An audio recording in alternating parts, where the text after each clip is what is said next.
The service accommodation and Airbnb business model is a forever growing industry, and this can work in most places worldwide and also in the UK as well, and you do not need a lot of money to get started off with it. As a matter of fact, you can get started with as little as £5,000, and what I'm about to show you right now is some of my students that got started off with a similar amount, and as a result they're making some very good profits from their Airbnb business.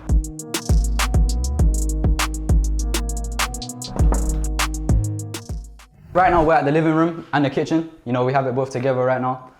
It's actually great, so when it's a very close range, you know, it's a very small place, so we have to utilize what we have, especially with the dining table here, the coffee table, and actually having a living room here. So in terms of the upfront costs involved, obviously it's a 2-bedroom apartment. How much did it actually cost you to fully take on this place? We're talking the rent, deposit, and also like the setup cost of the furniture and stuff. Yeah, so deposit up front was 5 weeks of rent, so that was £1,900, and then initially the rent price monthly would have been £1,900, but we negotiated with the landlord and got that down to £1,700.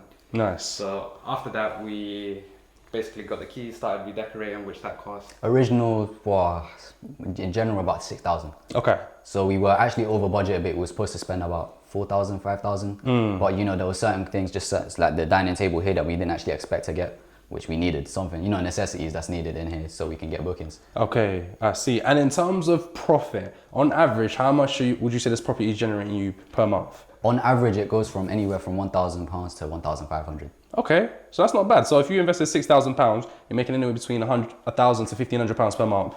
I would say within the space of 6 months, you'd be looking to take all your money back out. Yeah. So take us through some of the features, specs, and what's included with this property when someone actually books it. Yeah, so we've got the living room here connected to the open plan kitchen. We've catered to people's needs in terms of getting a kettle and a toaster and other stuff like that. We've also bought this table for more of the corporate people working from home, where you can actually lift it up, put the laptops down and work like that. We've also got this connected to the bathroom. I mean, it's not the ideal of places to be, but you know, we can't really change around locations of the bathroom and everything, so we just have to make do with what we have. But that's definitely not like it wouldn't put people off booking or anything like that. Nah, not at all. Nah, I wouldn't say so. So guys, in terms of this actual property itself, talk to me. Why would someone want to actually book this specific property? Yeah, so this property is actually based in the centre of Reading. It's next to the biggest shopping centre in Reading, the Oracle. We've got the university and the hospital. Not only that, but we're actually very close to the Reading station. We're about 10 minutes away, 10-minute walk. We actually have links to the GWR line and the Elizabeth line, and that actually goes into London. Okay, but for someone that's thinking about somewhere like Reading, like why? You know, it's not really a London. It's not like a major city. So what stands out in Reading, or what stood out to you in Reading that made you think, okay, you know what, we can make it work in this area? Yeah, so what we have is a lot of corporate companies in the area and a lot of construction works and regeneration programs. So one of them, for example, we've got Kennet Island, which is a big regeneration program in the area. So we have a lot of contractors coming in, so we have them stay. And we've catered to their needs in terms of getting tables in the bedrooms and work laptop stands and stuff like that. Okay. To add on to this point, we also have a university very close by, so there is definitely going to be students that are looking for accommodation, and it will make more sense for them to stay here because look, ideally we want this place not just to be an Airbnb, but a home away from home. So this is your storage unit right here, right? Yeah, that's right. Take us through in terms of how it actually works. Yeah, so one problem we had when we were setting up our property was that, you know, we didn't have space for our storage, and if we needed to get storage books for ourselves. Problem being, it didn't fit in its place. You know, if we tried to open up the cupboards here and fit, and it didn't fit. So we had to think outside the box and use one of these cupboards here for ourselves. As you can see, it's actually locked. But all you need a little key here, and if you place it at the right part, you can pull it back, and it'll bring us up to the storage place here. And we've got everything in here that's provided. You know, that's all for us, and the guests can't actually take it themselves. So in terms of why this is needed, talk to us about why it's so important to actually have a storage unit in your property. You know, it's very valuable for us to actually have a storage unit. You know, when our cleaners come in, you know, sometimes they might not even have the equipment provided to be in this property. So what we'd have to do is we have to, you know, fork out money ourselves and actually get the supplies for them so they can come in. Not only that, but we want to make it more efficient for them. You know, a lot of the times if they're carrying all of their stuff to the property, if they're coming from far away, it's going to be a bit of a problem. Of course. So the best thing to do is we provide our own cleaning supplies.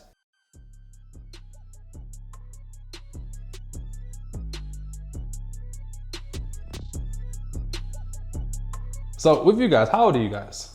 We're 19 years old. And where are you from?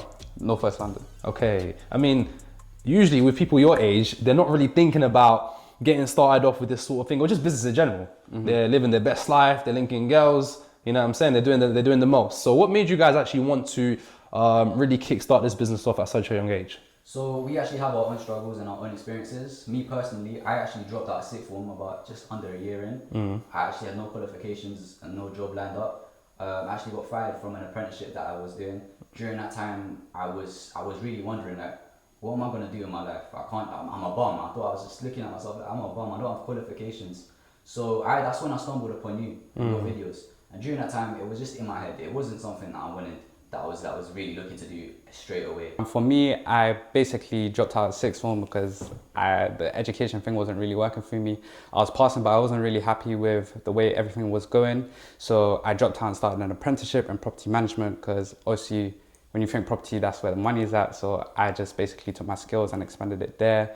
From there, I had expanded on communication and maintenance stuff. I've been there for around 3 years now. So from 17 to 19, I've just been in property management. So in terms of how long you've had this property for, how long would you say now? So we've had this property for around 2 months. You know, profits, we've been able to make profits from this property. Okay. And in terms of the bookings, how have the bookings been when it comes to actually getting and securing them?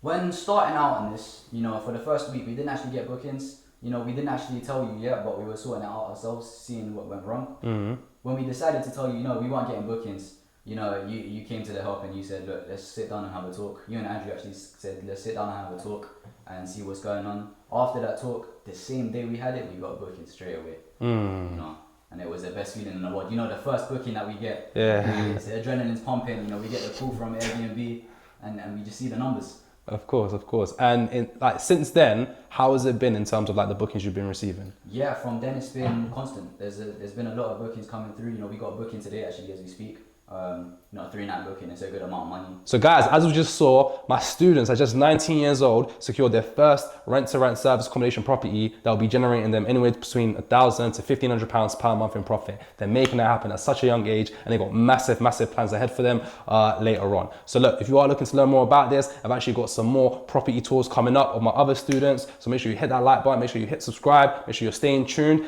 and we'll catch up with you guys.